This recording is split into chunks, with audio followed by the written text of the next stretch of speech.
नमस्कार, मैं डॉक्टर वर्षा Srivastava consultant gynaecologist एवं आईवीएफ स्पेशलिस्ट के रूप में इंदिरा आईवीएफ गया सेंटर में कार्यरत हूँ।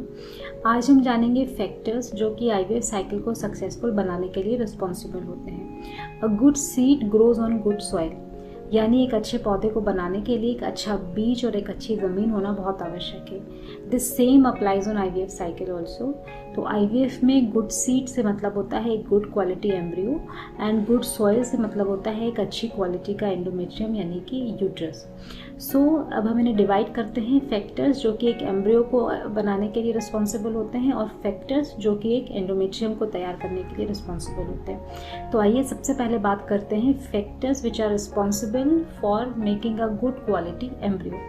जैसा कि हम जानते हैं कि एक एम्ब्रियो जो है वो एक एग और एक स्पर्म के फर्टिलाइजेशन से बनता है, यानी कि एक अच्छे एम्ब्रियो को तैयार करने के लिए हमें एक अच्छी क्वालिटी का एग और एक अच्छी क्वालिटी का स्पर्म रिक्वायर्ड होता है। अगर हम एग की बात करें तो एग की क्वालिटी का सबसे प्रॉमिसिंग फैक्टर जो है वो है एज। महिला की एज अगर अपने 20s एंड 30s में होती है तो ये एज अंडों की क्वालिटी के हिसाब से बहुत उपयुक्त मानी जाती है। जितना महिला का एज कम रहेगा उतना महिला में अंडों का नंबर और उनकी क्वालिटी बहुत अच्छी रहेगी। जैसे जैसे महिला की एज बढ़ती जाती है, एज के साथ साथ अंडों का नंबर तो कम होता ही है, साथ में उनकी क्वालिटी भी कम होती जाती है। अब बात करते हैं स्पर्म के लिए। तो जब भी हम आईवीएफ साइकिल स्टार्ट करते हैं एक बेसिक सीमेन एनालिसिस टेस्ट किया जाता है, जिसमें हम सीमेन के पैरामीटर्स को, एस्पेक्ट्स को समझते हैं कि नंबर ऑफ स्पर्म कितना है, उनकी मॉर्फोलॉजी कैसी है, उनकी मोटिलिटी कैसी है। इसके साथ ही हम एक और टेस्ट सीमेन पे करते हैं जिसे बोलते हैं डीएफआई, डीएनए फ्रेगमेंटेशन इंडेक्स, जिसके द्वारा भी हम गुड क्वालिटी स्पर्म की स्क्रीनिंग करते हैं। तो जितना अच्छी क्वालिटी का एग और जितनी अच्छी क्वालिटी का स्पर्म होगा उतनी ही अच्छी क्वालिटी का एम्ब्रियो फॉर्म होगा। अब बात करते हैं एम्ब्रियो फॉर्मेशन की। एम्ब्रियो फॉर्मेशन एम्ब्रियोलॉजी लैब में किया जाता है। तो लैब पैरामीटर्स आपके आईवीएफ साइकिल की सफलता का एक बहुत ही इम्पॉर्टेंट पहलू है, या यूँ कहें कि एम्ब्रियोलॉजी लैब आपकी आईवीएफ साइकिल की बैकबोन है, क्योंकि ये लैब ही वो जगह होती है जहाँ पे हमारे एम्ब्रियोलॉजिस्ट एक गुड क्वालिटी एग को स्क्रीन करते हैं, एक गुड स्पर्म को स्क्रीन करते हैं, इन दोनों को फर्टिलाइज करके एम्ब्रियो को बनाते हैं and day to day basis पे उन एम्ब्रियो की ग्रोथ को चेक करते रहते हैं। तो लैब के फैक्टर्स आपकी आईवीएफ साइकिल की सफलता में बहुत ही महत्वपूर्ण भूमिका निभाते हैं। इसलिए लैब की क्वालिटी चेक करने के लिए जो पैरामीटर्स होते हैं उसमें होता है एक HVAC system.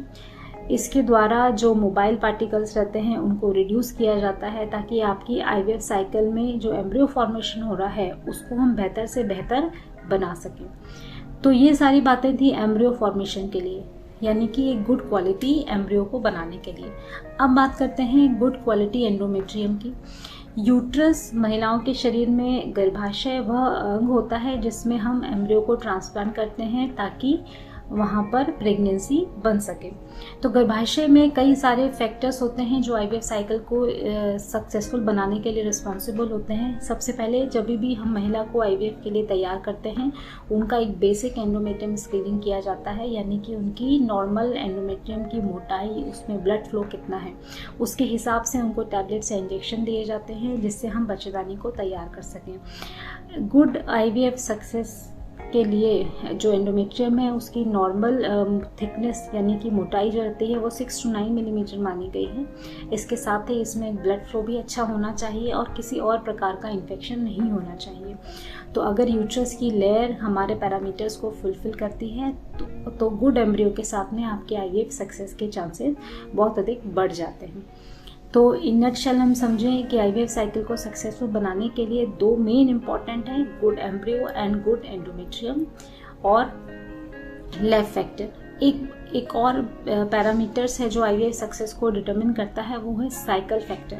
Most of the time patients को कन्फ्यूजन रहता है कि मेरा फ्रेश ट्रांसफ़र है या फ्रोज़न ट्रांसफ़र है, ये डे 3 एम्ब्रियो ट्रांसफ़र क्या होता है या डे 5 एम्ब्रियो ट्रांसफ़र क्या होता है, और एक होता है बैच आईवीएफ। तो ये सारे फैक्टर्स होते हैं जो आईवीएफ की सक्सेस को डिटरमिन करते हैं। ये प्रूवन है कि फ्रेश एम्ब्रियो ट्रांसफ़र के कंपैरिजन में फ्रोज़न एम्ब्रियो ट्रांसफ़र का सक्सेस रेट थोड़ा सा ज़्यादा होता है ऑल्दो ये इंडिविजुअलाइज्ड है, पेशेंट टू पेशेंट वेरी करता है। कभी कभी हमें ये जानते हुए भी कि फ्रोजन साइकिल का सक्सेस रेट ज़्यादा है, किसी पेशेंट में फ्रेश ट्रांसफ़र भी करना पड़ता है। दूसरा डे 3 या डे 5 ट्रांसफ़र जो रहता है, यानी कि मोरुला स्टेज और ब्लास्टोसिस्ट स्टेज का ट्रांसफ़र, ये स्टडी के द्वारा प्रूव हो चुका है कि अगर हम ब्लास्टोसिस्ट ट्रांसफ़र करते हैं तो आपका IVF में सक्सेस का रेट बढ़ जाता है, बिकॉज ब्लास्टोसिस्ट में इम्प्लांटेशन का रेट थोड़ा अधिक होता है। अगेन ये इंडिविजुअलाइज है, आपके पेशेंट के फैक्टर्स को देखते हुए डॉक्टर ये डिटरमिन करते हैं कि हमें डे 3 ट्रांसफ़र करना है या डे 5 ट्रांसफ़र करना है। बैच IVF से मतलब होता है कि काफ़ी पेशेंट्स को एक जैसी साइकिल में तैयार किया जाता है ताकि हम एक साथ पेशेंट्स का ट्रांसफ़र कर सकें।